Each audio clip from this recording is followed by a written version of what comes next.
So hello everyone, Radha and welcome back to my channel.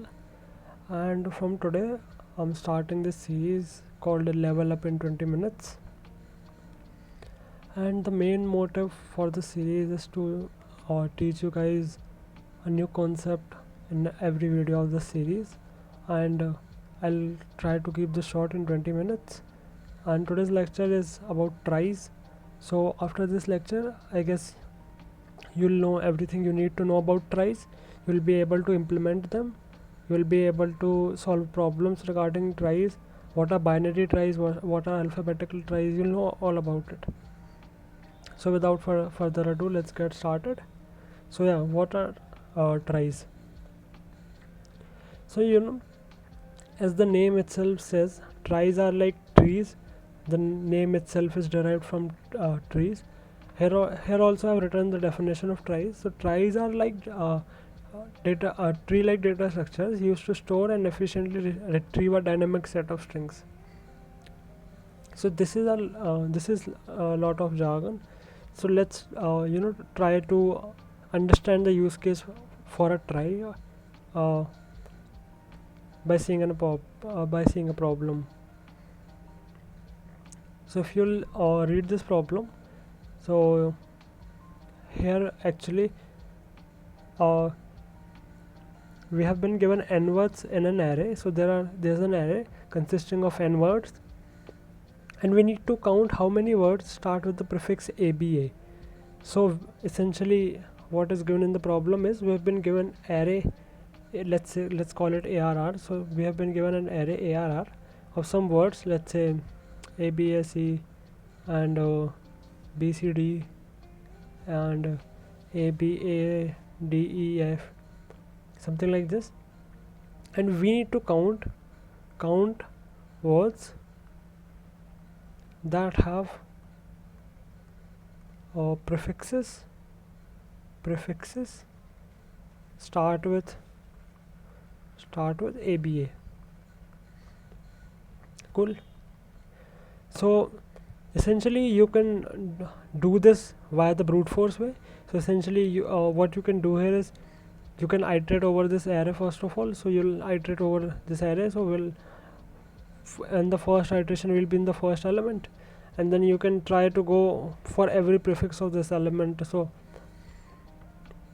A, and then you'll check for AB, then you'll check for ABA.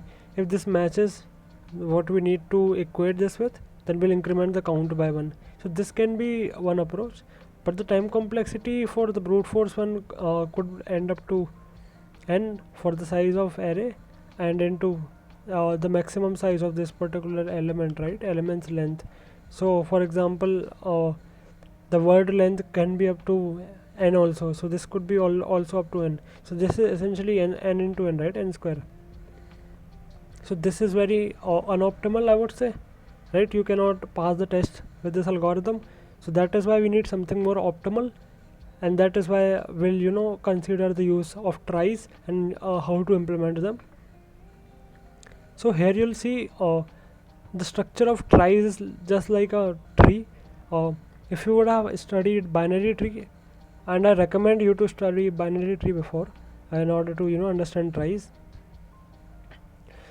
But tries are just like binary trees. In binary trees we have two children at max. So we have two children at max. But in tries we can have in general we can have any number of children. But in the alphabetical try we try to keep the children up to 26, where 26 are the English characters. So we have this node, and then we have transitions from this node. So this is A, this is B. I'll just tell you in a bit what are these transitions, but for now let's just consider these transitions. Cool. Okay, so now if we'll see about binary trees. So binary trees were what, like this word one node 13, then this pointed to, let's say, this node, and then this node, and then this something like this is a binary tree, right? So here actually the transitions mean nothing, right? This transition mean actually nothing. It just says that this element, this node 10 is present to the left of 13. That's it. This is what the transition actually says. the actual value of the nodes are stored in the nodes itself, right? When you go to lead code or solve problems regarding binary tree, right? So then to access the nodes value, you use something like .val, right, in order to access the value for that particular node, meaning the data or the value of that particular node is stored in the node itself. But in the trie, the catch is the values are present in transitions. So for example, this is my root node, right? But the data inside the root doesn't matter, or for now at least it doesn't matter. The transitions actually matter. So let's say I'm building a trie for a word or A B A C. Cool. This is my word, and now I need to build a trie for that. Cool. So now first of all I have my root node, and initially there is no transition to it or from it. I mean there is no transition from it. Okay. Now we'll construct this word, or I mean we'll construct this trie for this word. Okay. So now I'm on this A, and now from this root we have currently no transition, and when we see this A, we make a transition from this root, transition of A from this root. So we name this transition as A, and then we have another node over here. We create another node. Cool. And now we move this pointer to B, and now as we go to B, we see that there is no transition from this node to B, right? So we add a transition of B from this node, and then we create another node. We create another node, right? Then similarly we move this pointer further, and now we see there is no transition of A from this node, so we add a transition of A over here, and we add another node and then finally we end up on C, and we see there is no transition of C from this node, so we add a transition of C, and we create another node, right? Cool. Now you can see for this tree, this is a tree like structure, right? So if I'm standing on this particular node, right, so there is only one transition on this particular node. This is the transition for B, right? There is no other transition. That means for every other transition, that is for A to or Z other than B, so this is from A or C D E F and all the way up to Z, there is no transition, right? So that means that no word could be generated when I've processed the earlier string, or let's say if I've processed this A, right, then I could not make a A C A D A E A F until A Z, right? I cannot make this. I can only make A and B, because these transitions are empty, right? These transitions are empty, so we cannot do that.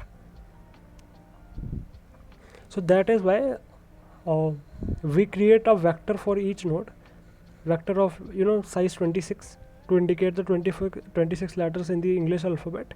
So we create a vector of size 26. So we'll call this we can call this transitions, whatever you want to call it, of size 26. And initially all transitions are null, so all transitions are null, these transitions are null, and then as we process these words, we add those transitions, right? And now we can try to add another word. So there's like A C, or let's say A B C E, right? Cool. So now when we have to insert another word, we'll start from the root itself. So we start from root itself. Now we have to process this A, so we process this A. We see that the transition is already there, so we do not create another transition. We move on to the next one, and we move our pointer to here, right? Cool. Now we process B. B is also present. The transition of B is also present. So now we move our pointer over here, and now we move one step further. Now we need to process C, but C is not present, so we add a transition of C. Cool. And we move our pointer to the last point, and now there is no transition of E itself, so we add a transition of E over here, and then this word is successfully created, right? So essentially, if we store a count at each particular node, right? So for example, this A was processed two times, right? Once for this thing, this the first word, and once for this thing. So we can make this a count 2. B also occurs twice, so B also occurs twice. This means AB prefixes appears twice.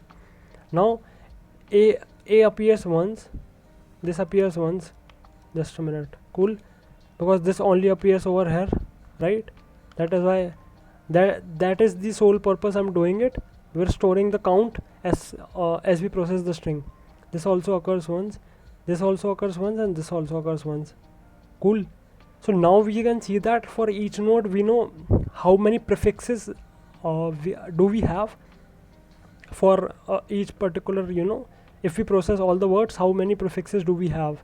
So we can use this trie-like data structure in order to solve this particular problem, and we can solve a lot of problems with this particular data structure, right? So I hope you got the implementation of trie, why they're useful, for which problems we can use tries. And then in general you can just google important problems for tries, and then you can just try to solve them. I'll also link most important problems for tries in the description, so you can check them out. But yeah, we'll move ahead with this.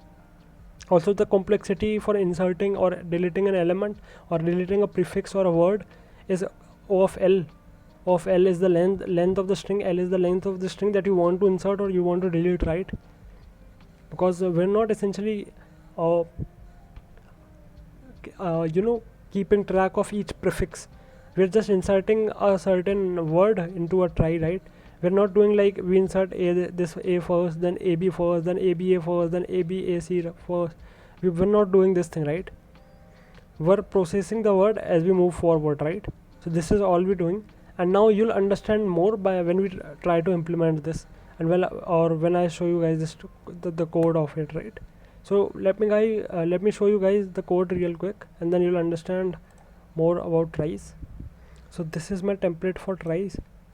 Cool. So just a minute. Cool. Okay. So in an each node, at every particular point we have a trie node, right? This is not like a binary tree node, which have the binary tree node actually had 2 pointers, one to the left child, one to the right child. Similarly, a trie can have up to how many children? It can have up to 26 children according to general English alphabetical trie, right? So that is why this is my tried node structure. This is the node of a trie. So this is my 26 length array, and then each element could be a node. That is why this is a trie node type array, right? Not an integer array or something or like that. And then I initialize a string ending here and string going below by 0. We'll see that in a bit, what are these. And then once I create this node, I initialize every children with null pointer, right? Because as soon as I create, let's say, this node, so this initially has no transition to any other word, right? A, B, C, this doesn't have transition to anything. So that is why for each of the 26 alphabets we initialize the transition to null, so that we know that there is no transition after we have processed this particular substring, right? So that is why we do this. Just a minute. What is this? I think some button is pressing. What is wrong with my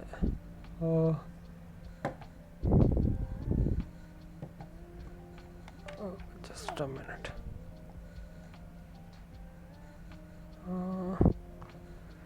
Don't know what's wrong, dude.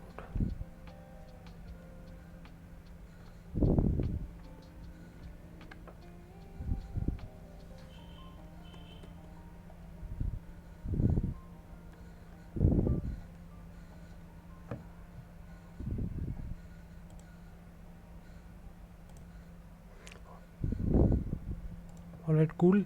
I think my keyboard messed up a little, that's why I had to debug that. But yeah, let's get back to our topic. So yeah, that is why we were initializing all the children to null, right? And then the strings going below initially essentially is just the count for this particular node. So let's say I've been processing this string, right? A, B, A, C, D, E. So initially our root node has nothing. so root node has nothing. Then as soon as we add a transition to a, so we add a transition to a, and then we increment the count by 1, because we know there is one string that has a as its prefix string, right? Cool. Now when I'm standing over here, I know that there is no transition to b, so I add a transition to b from this particular node.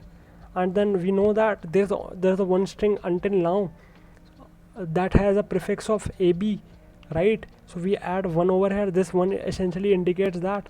And then let's say we have processed this string. Now we have another string like a or b c. So now we start from the root node again. We process a, as we already have a transition of a, so we increment this count by 1. So that means we have two strings whose prefix string is a. Cool. Now we know that we have a transition of b. We increment the count. We know that there are two strings that have prefixes of a, b, right?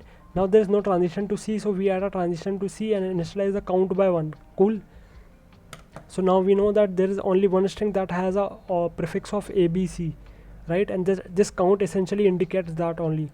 So this strings going below indicates the count of this particular prefix when we are matching in a trie, and strings ending here means that once I have processed the complete string, let's say abac, once I have made all the transitions, and then I'm on the last node aba, and then c, then I'm on the last node. If I'm on the last node, I'll increment my count by 1. This is another count.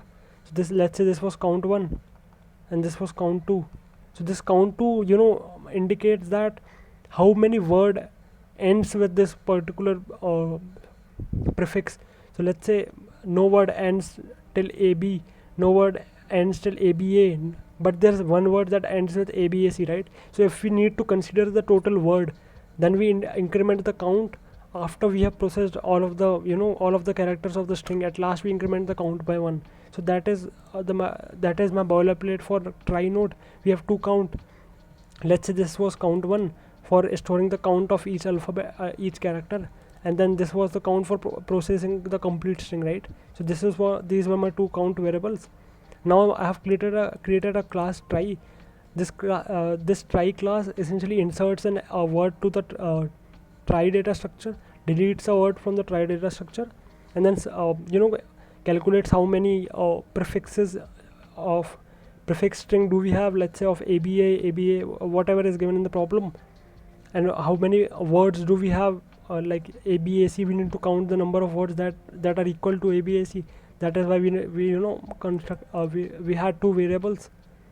And now to insert a variable, to insert a word, it is pretty simple. We iterate over the letters of the word.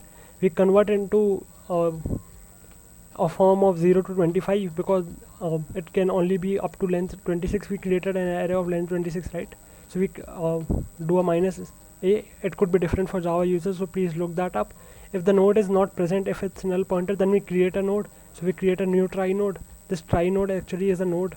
Cool. And now we move our current pointer to the to that particular node that we have just created, and then we increment the count by 1. The strings going below means that how many prefixes do we have, right? So the count 1 that we were talking about. And then once we have processed the complete word, then we increment the word count by 1, right? So this strings ending here, as the name says, process the complete words. So that this is how we insert the element. Also we keep track of the root node, right? So we need to keep track of root node, because if we need to insert, if we need to delete, if we need to search anything, we'll have to start from the first node, or the root node itself. And now similarly you can also add a delete, which will decrement the count, and as soon as count becomes 0, this will delete the node. So similarly you could write a function as word delete const string and word, and now you can have the current node, which will be the root node. Now let's iterate all the letters of the word. Now in this case I'm assuming that this word has been present before, so I'm not checking that condition if it is 0. Cool. So now I decrement the count, or I move my current to current children of ch minus a, and then I decrement the count. So cur strings going below, we decrement this. Cool.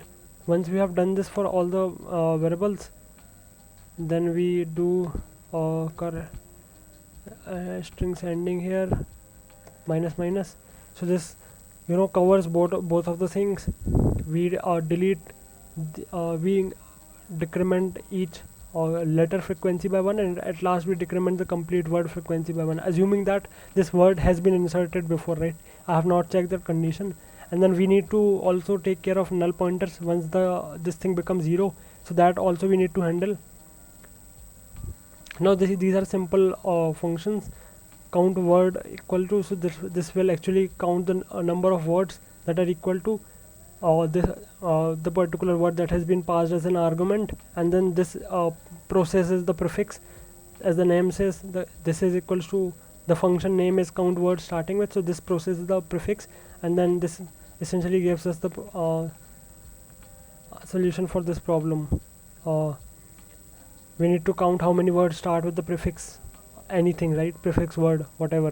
So this essentially gives us the answer for this particular problem, right? Cool. Now I hope you got the basic high level structure of what are tries, when to use it, and what exactly are the structures, how do we implement that, and basic intuition about them. So there are like as I said in the starting, there are like 2 tries. One is like alphabetical tries, another one is binary try. So we're going to see the binary tries, and then we'll wrap up this lecture. So binary tries are like as in the alphabet tries, we had 26 transitions, like for A, for B, for C, and all the way up to Z. But in binary tries we only have 2 transitions, one for 0 and one for 1, right? You can treat this as a binary tree. So why do we exactly need a binary try? Now we'll discuss that. And now I'm not going deep into the binary try. We can have another lecture for binary try, because it's a deep vast concept in itself. Let's say we have been given this problem, given an array, find the subarray with maximum XOR of its element. So we have been given an array 1 2 5 6 and let's say 8 and 7. So now we need to find the maximum XOR subarray, and over here the maximum XOR subarray is this one, because the XOR of 100 and 111 is 1111, which is 15, which is the most it could be in this case. So how exactly would we do that? The brute force solution that is coming to your mind could be to generate all the subarrays and calculate all the XOR for all the subarrays, but that would be n square, right? So for these types of problems, we have a binary try which only have 2 transitions of 0 and 1. We're not going deep into this problem, but there is this mathematical relation that we used to write for prefix XOR, right? That prefix of R XOR prefix of L minus 1 is actually equals to XOR of elements of AI from I equals to L to R, right? So prefix of R or XOR prefix of L minus 1 is actually equals to XOR of elements in the range L to R, right? Cool. So essentially we need to maximize this particular thing. So let's consider the bits of prefix of R. Let's say if my prefix of R was this thing, this was my prefix of R, and then we need to maximize prefix of R XOR prefix of L minus 1. If we need to maximize prefix of R and XOR prefix of L minus 1, we'll consider this bit by bit. So if I'm on this bit, what is my ideal choice? What is I mean, what you will want to do, right?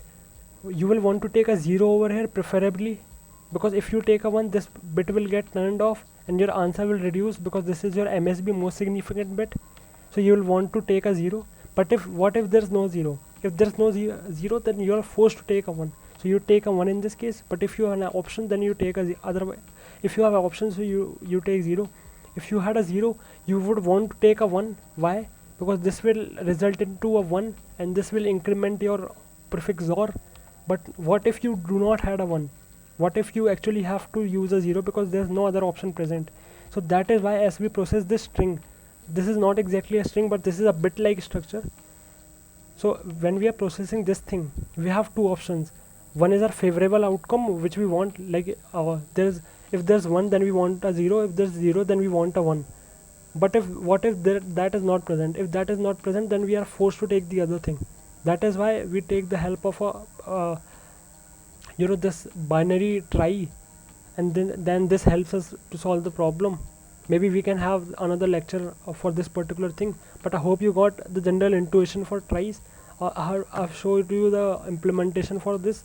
You can refer to better implementation if you want and solve the some generic problems on tries. And then I think this is it. I hope you got it. If there's any doubt, you can ask in the comment section. And thank you so much for watching again. And yeah, Radhe Radhe and good night.